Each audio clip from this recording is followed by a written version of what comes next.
Hello, my name is Greg Hinchemeister, and I'm an IBM Distinguished Engineer and an IBM Master Inventor. I'd like to spend just a few moments to talk about our IBM Cloud for Financial Services and tell you the story, both through some slides, and we have quite a bit of live demo planned as well. So I do want to spend some time just getting context into why IBM has spent so much focus on providing a cloud environment for financial services. And so the first thing is we didn't create IBM Cloud for Financial Services because we thought it was cute or because we thought the name was awesome. The reality is we've worked with financial institutions for years and years, decades, and we know moving to a public cloud is essential.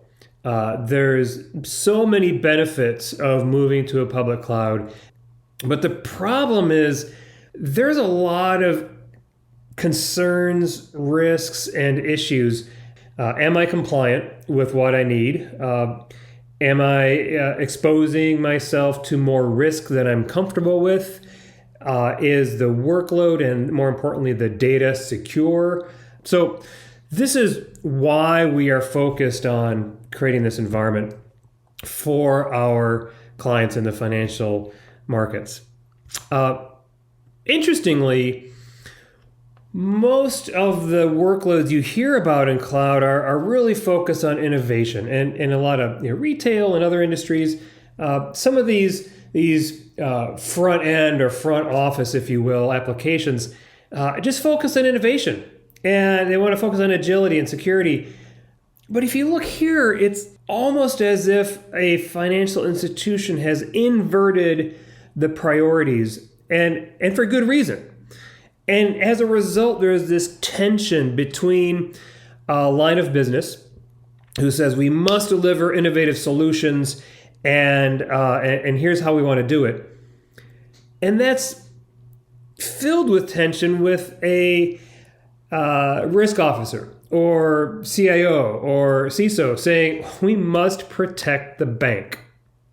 And part of the difference is in a lot of the applications that are moving to cloud, you don't go to jail if you don't innovate fast enough. But there's real issues and real risk and threat of jail time if a bank delivers content that is out of compliance, that has exposed risks, that is unsecure, and so the challenge is very real and much more complex. So let's go through kind of a story I like to share about the end-to-end of what this FS Cloud, and apologies, I'm going to use FS Cloud off and on. And so what we did was we started out with a group of banks and former regulators and security experts, and we created a council. And we said, let's work together to define what controls are required so that a bank or other financial institution can run on a public cloud with the same level of confidence and risk and security as they would on-prem. And to do that, we created this financial services framework filled with 7 major focus areas, and now it's running at about over 280 controls that are measured. Well, that was great because we had, the industry hadn't had this level of precision and detail before. So now we know what controls need to be met in order to run mission critical workloads, regulated workloads, financial workloads in the cloud. Well, that's good, but that wasn't good enough. So we then said, we know that an architecture is required on the platform to run those workloads properly. So we created these reference architectures that showed experts how to deploy into IBM Cloud and architect it so that the architecture is compliant with these controls that we just defined in this framework. Well, that's great progress, and it adds so much precision that nobody else had. But that wasn't enough, because there's all kinds of room for error. So we did 2 things. The first thing we did is we set up a number of IBM Cloud services as what you'll see as financial services validated in the catalog that you'll see shortly. And what you can do now is provision Kubernetes with OpenShift. You can provision virtual servers on our VPCs. You can provision VMware virtual machines. And then you can provision Cloud Object Storage and Kafka and all the things you would need to run a cloud native or a cloud enabled workload in a cloud environment that is compliant with these controls, because all of the services we provision that I just described are complying against those controls automatically.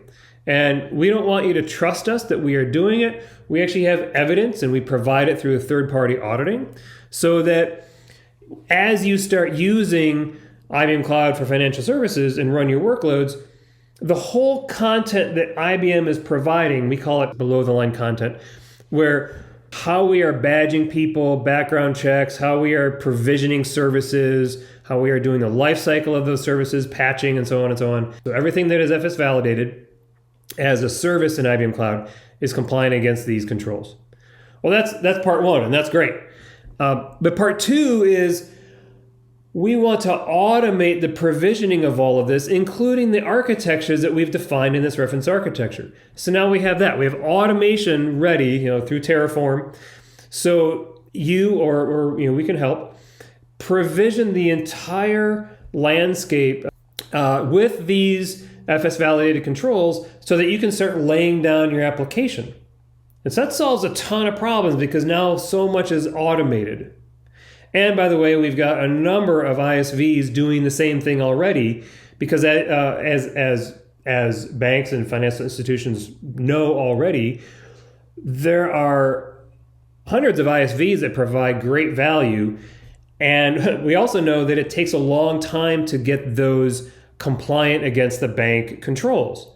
So now if you have a set of controls that IBM Cloud for Financial Services already follows with these services, and we have ISVs on board that are also validated with these same controls, you can take the evidence that the ISVs have, the evidence that IBM has, and start moving workloads into production in cloud far faster.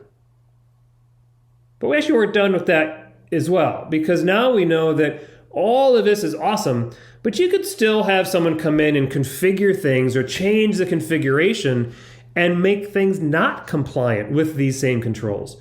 So then we added Security and Compliance Center, which will scan the whole cloud account, and it will scan a lot of these, the OpenShift, the Cloud Object Storage, and so on. And it will tell you which controls are not in compliance. And so then you kind of have this full end-to-end view. Anything I've customized, I get with Security and Compliance Center, and that's this above-the-line content. Anything the client is doing that you're doing to customize these services, you'll know if it's in compliance or not. And you can rely on IBM's FS validated services with evidence, with this regulated third-party auditor, to prove that all of these controls are in compliance. And so that's the kind of the end-to-end flow of how things are working. Again, this is a part of IBM Cloud. We are baking in these regulated controls inside IBM Cloud. And so you'll see OpenShift and VMware and virtual servers and VPC and all of those. What you'll see in the demo is all a part of this financial services validation process. You'll also see confidential compute as a part of our FS Cloud. Always on compliance, you'll see Security and Compliance Center in action, that you will see how we can monitor that customization that's happening as we deploy and as we customize all these services. You'll also see IBM Cloud Satellite. It's a way to reach out and extend IBM Cloud, create mini cloud regions to run workloads anywhere you want. And so now you can imagine, well, if I'm on-prem, but I want a managed OpenShift with a managed Kafka, managed cloud object storage in my data center or at a factory floor to analyze data, that is now possible. And in fact, we can start monitoring with this compliance Red Hat OpenShift in a cloud satellite environment. So now you get some really interesting scenarios to extend how you are measuring compliance even anywhere in the world that IBM Cloud is being deployed through cloud satellite. Okay, here's some examples. So I talked about security and compliance a bit. We have this ability to scan. You can scan once a day, you can scan every hour, you can decide what scope you want to scan, how much resources at a time, and it will show you your compliance posture. It will show you compliance issues that you're having. And in fact, you can set up rules to prevent some of the configuration issues that you might detect. So we'll go through all that in a live demo, but that's one of the key parts. Another key part is our confidential compute. So one great example is our HyperProtect crypto services.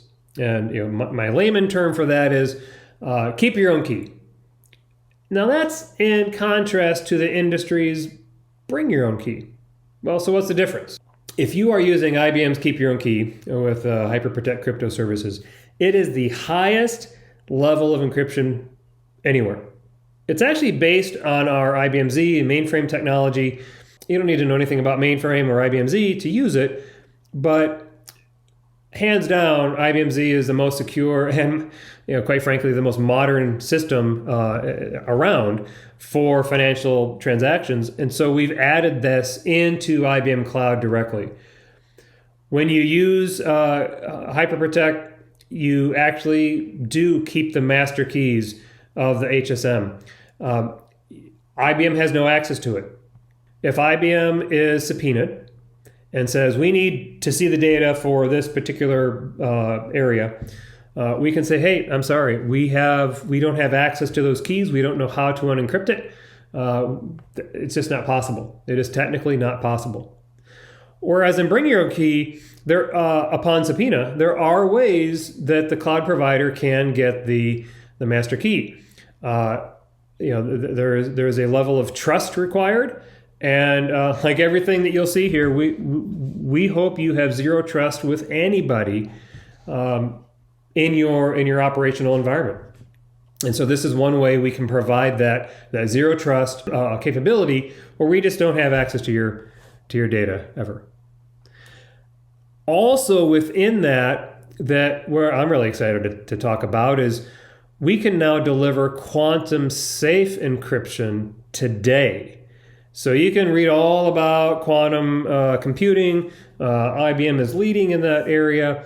But we also know we will be at a point where quantum computing is at risk of de-encrypting every single encryption that we've ever done. So banks and financial institutions are or at least need to start to worry about data I've had for 20, 30, 40 years, data I'm creating now, data that's being created in the future, will all be exposed if when quantum computing hits that threshold. And so why not start encrypting with quantum safe technologies today? And that's actually available now. And that's another part of this financial services environment that we are continually forward thinking for this. All right. I'm not going to go through this. You can pause and read it. This is basically based on who our stakeholders are, our target users. There are concerns and priorities for each of them. And then on the right, it shows how exactly we're providing for those and solving for those concerns itself. There's also some details about some of the controls, but I'm actually going to go to the live environment now because we can show a lot more detail for these families of controls and actual examples. So let's do that. So if I flip to the live view, so I'm at IBM Cloud right now, and we'll talk all about this pretty soon. What I first want to go through is showing you the controls. And so we have this little tool that we have 280 controls, and we can sort and filter, and they're all based on the family of controls you saw. So if I flip back to the graphic, there's all these family controls. In fact, I'll go one more, and within these focus areas, there's individual families of controls with little acronyms. So you'll see AC for access control. I flip to the live view and AC. So these are all the access control controls that I might want to have. And so if I click into one, I'm going to see all kinds of detail about what is required to handle this control. You'll see that there's a bunch of detail required to follow. There's some additional NIST information, and then it will list all the impacted components. What this starts to show you is when we went to the council and said, okay, account management, and there's all kinds of details to go through, we then took to say, all right, which components are required to run financial services workloads, and now let's show details about what the components require, and then let's actually bake those into the components themselves. So I'll show you one example. Here's OpenShift. It requires all of these controls to be met, and that's a lot. That's a lot of work to do, especially if someone tries to install it in their own environment and as software and so on. So what IBM has done is said, let's just deploy this into IBM Cloud, and let's have it financial services validated. So all of these controls, are met. And that's quite a relief and a huge time saver. And as you saw, there's a lot of controls that we have done that work for. So the next thing, part of it is, now let's go to the infrastructure, because now we're starting to see, how do we automate? How do we create this reference architecture that is going to create the platform that is compliant with all those controls? And so if I click into one, I'll show one of the diagrams a minute, and you'll see that there's Kubernetes environments with OpenShift, and there's additional resources on the side. In fact, I'm going to flip to a more recent one. If I blow this up, this is my Draw.io. It's available on the internet. And if I blow into it, what you're going to see is the complete architecture of what a financial services validated a reference architecture is going to be. And so I can have my application running in these worker nodes. I have my private load balancer going into my global load balancer that eventually gets to the user. But you'll notice that if I'm doing management, there's a separate management VPC, a separate management area. And the only way to get to the workload area itself is through this transit gateway. And so this is one example of how we are meeting those controls automatically. Now, how do we do that automatically? Well, if we get back here, we actually have a number of, if you go to github.com, open toolchain, landing zone, there's a number of templates. If you go to select your pattern, this is one of the examples we have to actually go and provide you the Terraform to deploy this entire environment. And so that's kind of the first step of, I can take these controls, I can map them to these services, and then I can automatically deploy the whole environment into IBM Cloud so that financial services workloads can run with them. Okay, so now we're back to IBM Cloud. Let's actually look a little deeper. If I go to the catalog, if I opened it here, I'm actually going to clear the environment. So we've got hundreds of things to choose from across IBM Cloud. If I want to filter just on financial services validated, I'm then going to see the 24 services that comply with all of those controls that you've seen so far. I can have a variety of storage. I have a variety of cloud native capabilities. Code engine is some of the serverless work, storing my containers in a container registry. More networking things. I've got Kafka with event streams. Here's that hyperprotect, this confidential compute area. And I talked about the crypto services, but one thing I do want to mention quickly is the databases. And so one thing we really are proud of is everybody does encryption at rest and encryption in transit, and those are essential. And part of this financial services reference architectures help you go through all that. But one thing that's missing a lot of times is encryption in use.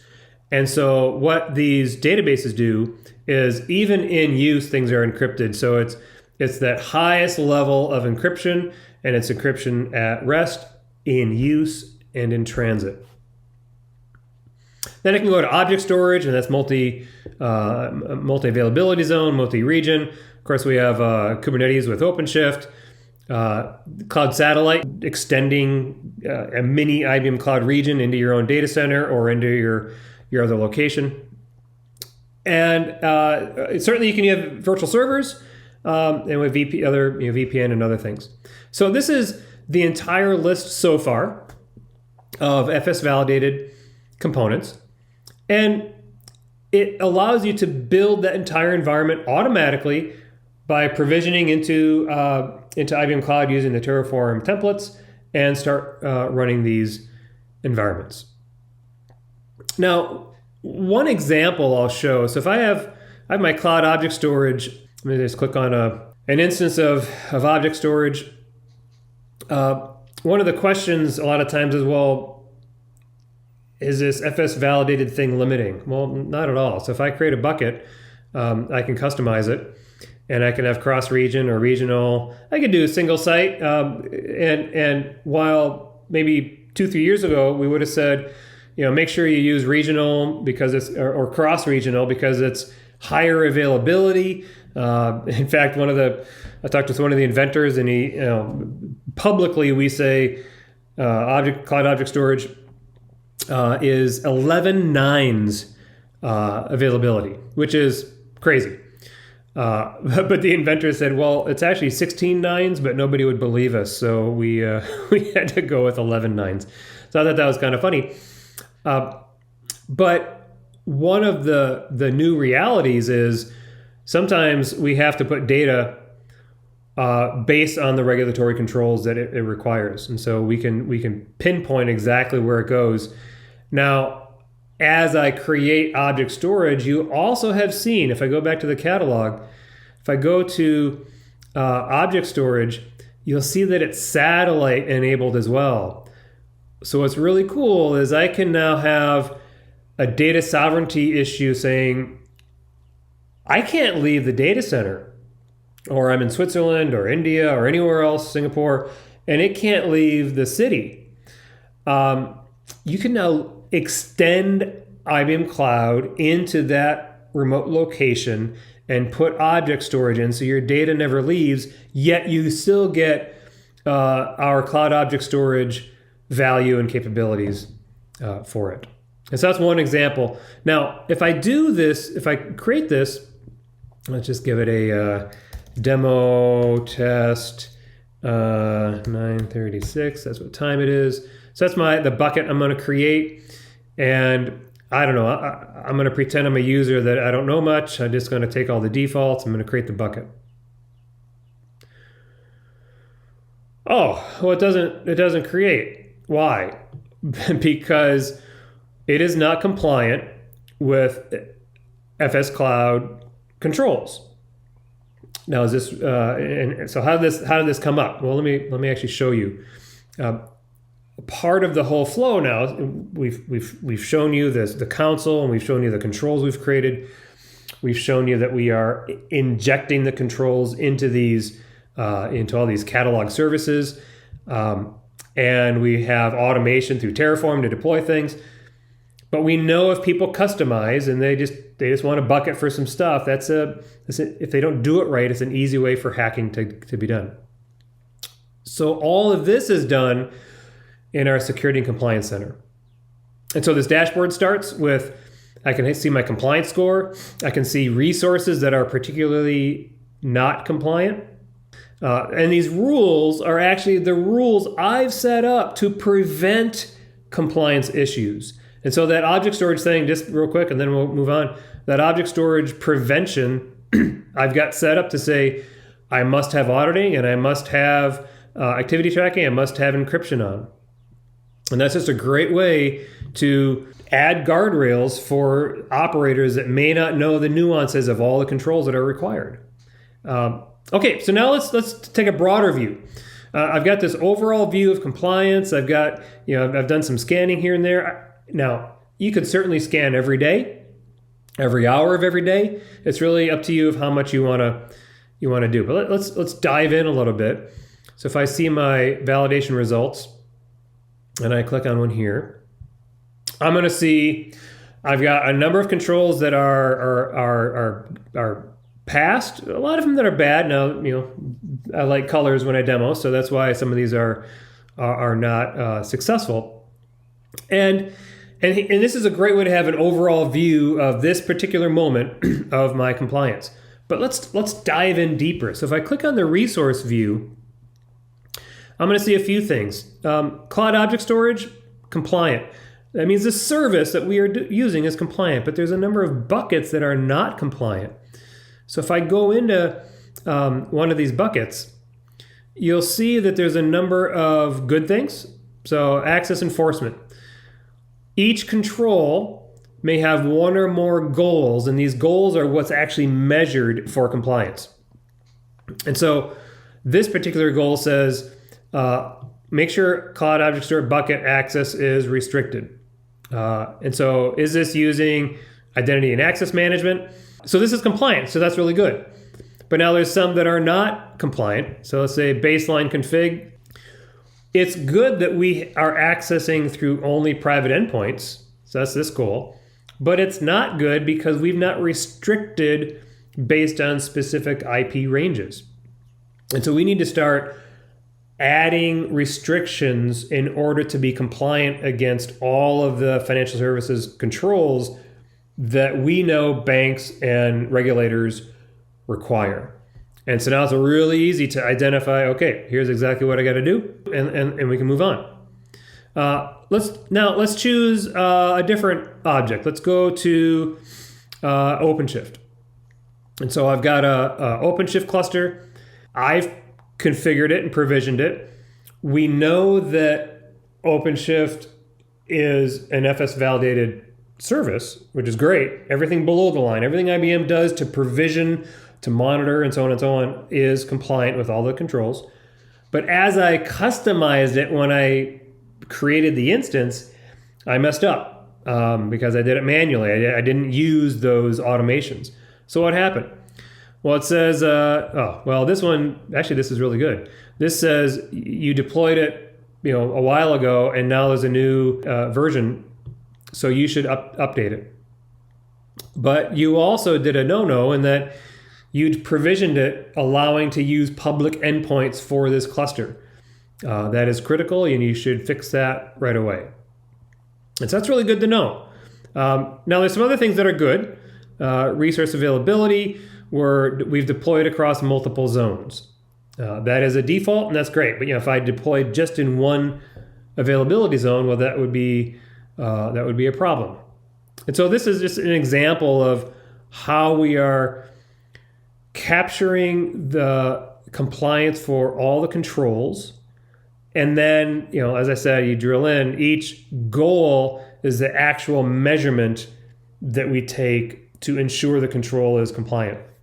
And so the goals are the thing you want to look at to actually fix.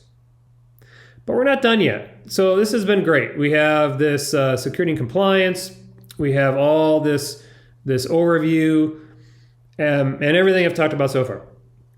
Well, what if there's changes? Well, the good news is that we have a number of profiles that we add to all the time. So you'll see here there's IBM Cloud for Financial Services, and there's different versions. We're up to .4 now. And you also see that the number of controls are generally increasing, which is great. That means that as the council identifies new issues or new controls that regulators look for, the tooling is keeping up to date. And that's an important piece.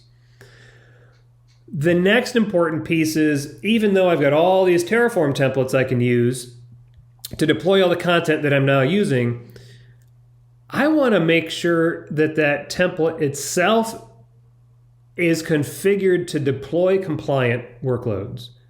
And so now I can actually go into our pipelines. This is part of our IBM tool chains.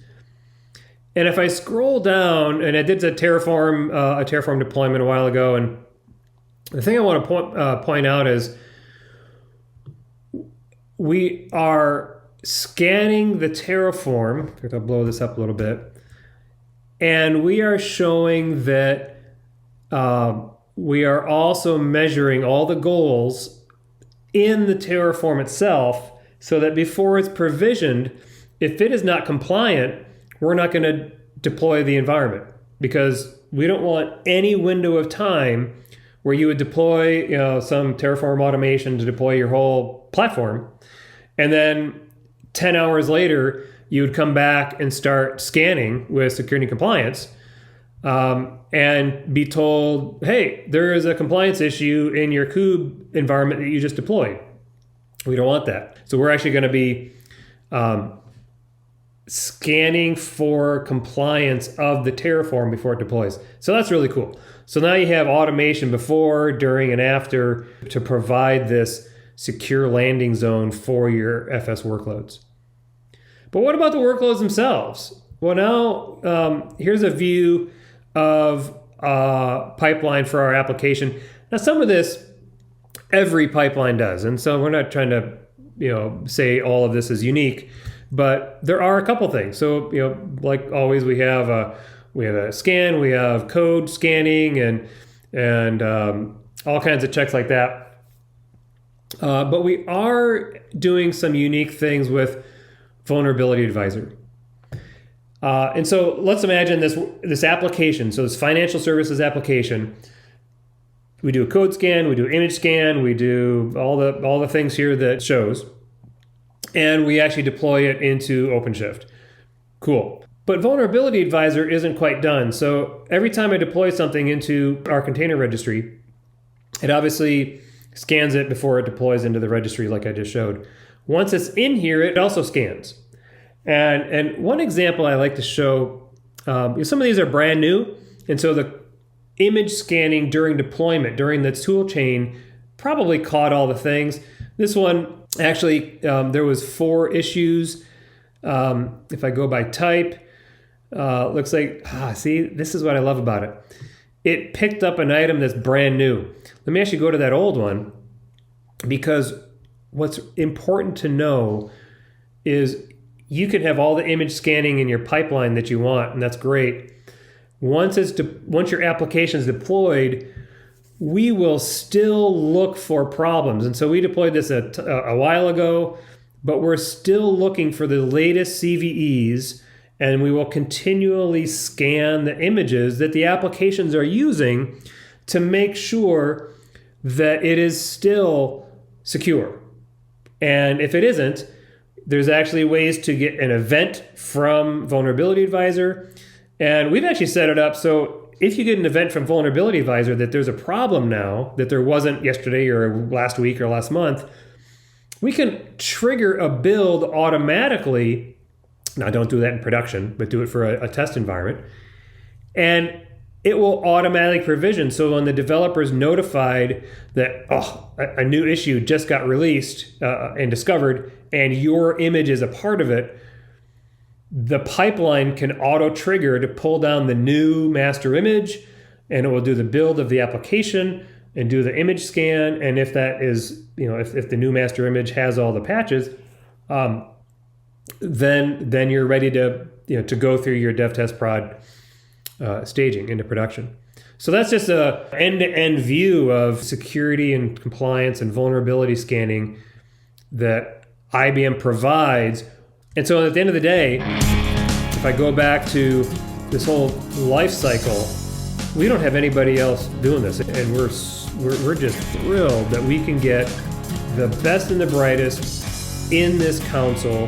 We're continually creating and enhancing this framework, updating the reference architectures, updating the automation to deploy the reference architectures, updating the services that IBM Cloud provides that are FS validated to run these workloads, getting ISVs on board, using all of this so financial institutions can take advantage of these ISVs that are already compliant against all of these controls, and a continual monitoring where we show security and compliance scanning for the platform. We have tool chain scanning for the code and the image and the Terraform template, and continual scanning of the application image to make sure there's no vulnerabilities, even as things come up every day. So I want to thank you for your time. I hope this was helpful. Please reach out at any time. It is Greg H. at UBIBM.com. Have an awesome day.